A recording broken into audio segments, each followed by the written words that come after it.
Hello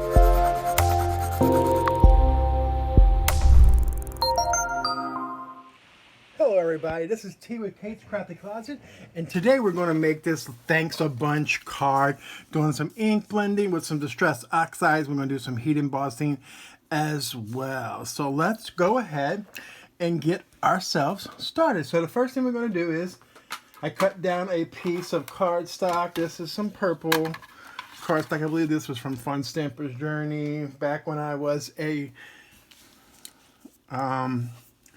team member with them. So this we're going to score at 5.5, and this is going to do it a few times. Flip it over, butt it up against that end so we can do our best to get a good clean lined up cut. 9 times out of 10 it doesn't always work out that way because paper is not always perfectly straight. So just remember that if you don't get a good, clean, straight, it doesn't mean you did it wrong. Sometimes it just means that paper could be just a little bit off, like 1/8 of an inch or even less than that. So the next thing we're going to go ahead, I went ahead and did is I die cut this. And it's okay, it's got a little smudge on it because I can just fix that on the inside of the card. This is some white cardstock, and I'll do the best that I can to link everything that I use in the description box below. This is the MFT Wonky Stitched Rectangle die, the largest one in that. And we're going to go ahead and put that on the inside of our card so it's easier to write a greeting inside of it. I do a lot of thank you cards right now because it's my most honestly used card in my stash. So you can change up the sentiments should you want. That you don't have to necessarily do this as a thank you card, but that's doing what I use the most and what I send out the most. And I'm just doing my best to center that and line it up. Okay. And the next thing that I went ahead and did is die cut out of another piece of white cardstock. This is the Mod rectangle die from MFT as well too. And this is what we're going to be doing our ink blending on. This is a 120-pound cardstock. So it's like the accent paper that you can get off of Amazon. Like I said, I will link that in the description box below. So let's go ahead and pull out the ink pads we're going to use today. We're using, like I said, we're doing distress oxides. You can use whatever you want, what you have in your stash. Spun sugar, milled lavender, and then Seedless preserve. Seedless preserve is like a pink purple, so it kind of goes well with these color combinations. So the first thing we're going to go ahead and do is like we're going to pull out the Spun sugar one, and we're going to pull out this makeup brush and do that. And I got a scrap sheet of paper right here off to the side that I will just run that across once I am done. And these blend super easy because of their pigment properties. And just remember that these do stay wet on our surface. So for today, because we're going to heat emboss on top of it, before you do so, you definitely want to make sure that the ink has dried. Hit it with a heat tool or just wait. Another thing that I've done in the past, which I haven't done recently, is blended backgrounds. I do a whole bunch of them and just have them in my stash. So we're going to go in with our milled lavender, which is a light purple. Okay, and we're just going to blend that on there too. Okay. And if you find that your blend is not what you want it to do, go back over with that light color and it'll blend out any harsh lines that you get. But because the two of these are both a light color, it's not going to be such a big deal. But you will notice it on the next color that you will see a huge difference. So we're definitely done with our spun sugar. And then we're going to keep, and then we're going to come in with the Seedless preserves, which is, like I said, pinky purple. And then we're going to come in lightly, because this is a really dark color. I'm lightly going over this area. And I see how you see those harsher lines and the darker color against that lighter color. We're going to go back in with that milled lavender, and those will blend itself out. Okay. I'm using the same brushes because they're in the same color family, and that's fine with me. I mean, the super concern is like you might cross-contaminate your ink pads, but like I said, same color family, it's okay. So come in and grab some more of that milled lavender, and then we're going to go right over that little area and see how it blends those harsher lines out. So, and then we'll add just a little bit more. And as it dries, it does fade back some because it sinks into the paper. Okay, and you can keep blending until you're completely 100% satisfied with the end result of it. It's completely 100% up to you. So let's clean off our work surface really quickly with this microfiber cloth and a little bit of water. You could grab some cardstock if you wanted to and sop up that ink for another background, but for today I'm not going to do that.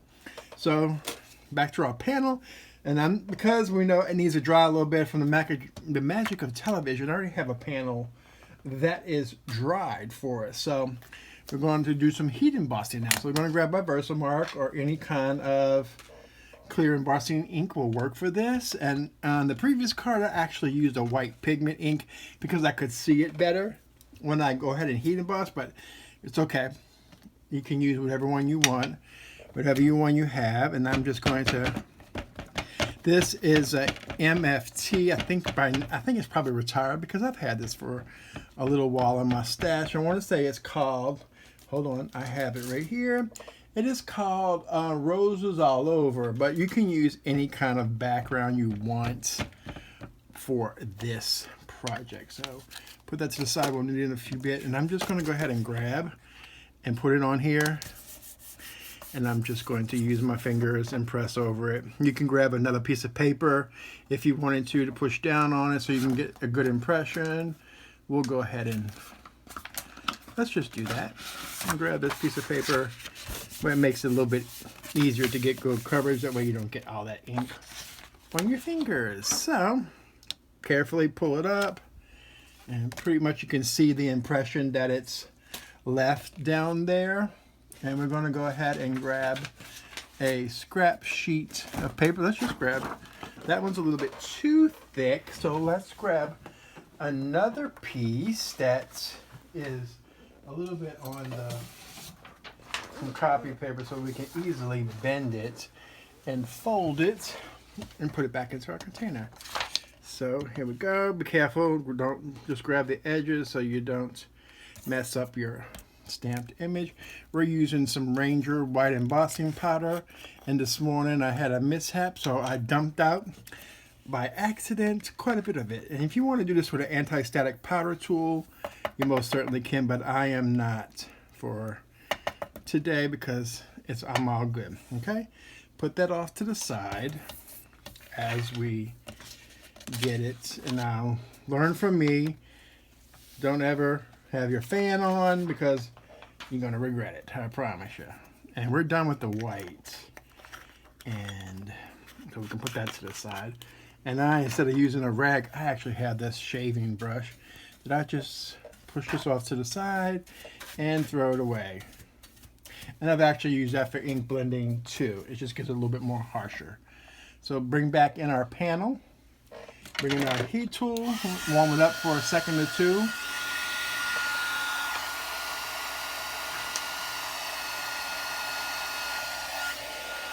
Okay. And then we're going to go ahead and melt that embossing powder.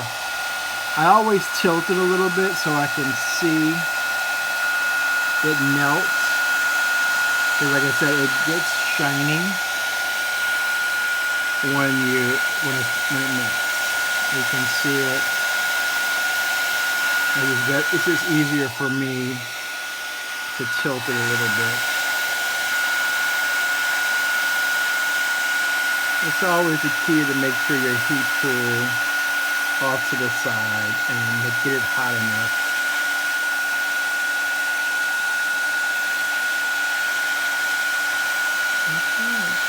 Almost done. Okay. So we have that.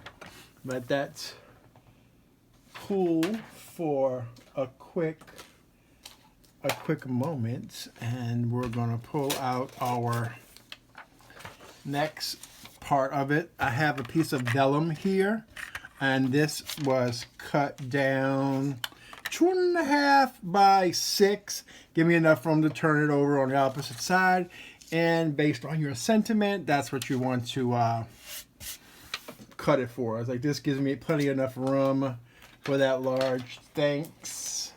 Okay.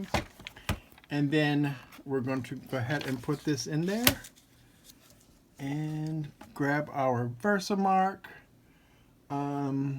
ink pad, which, you know, I always forget where I put stuff, and make sure we ink that up. That's a pretty bold stamp, so super simple, super easy. And do this, press, and we should get a good impression. Okay, pull it up. There we go. Put that to the side, and then we're going to come in with that scrap sheet of paper, because now we're going to use a different embossing powder, and we're just going to make sure that I have it. So put the embossing powder on the right side. There we go. This one is from Ranger 2. It's called Liquid Platinum. So I'm going to grab that and just put that over it. Okay. Put that to the side as we pour this back into the bottle. Okay. Got that. Close it up so we don't have any more craft lanches or any other kind of that. So we're going to heat our heat tool up again. And then we'll melt that embossing powder. You just want to move it around so it doesn't melt or warp your, and there we go. Warp your vellum here. So give that a moment to dry, and we'll come in, kind of see where we want to put it. What I did earlier, and I'm going to do that to do now as well, instead of using liquid adhesive, just because it's double-sided, adhesive grabs quicker. For me to turn it over, I'm just going to put it onto the edges.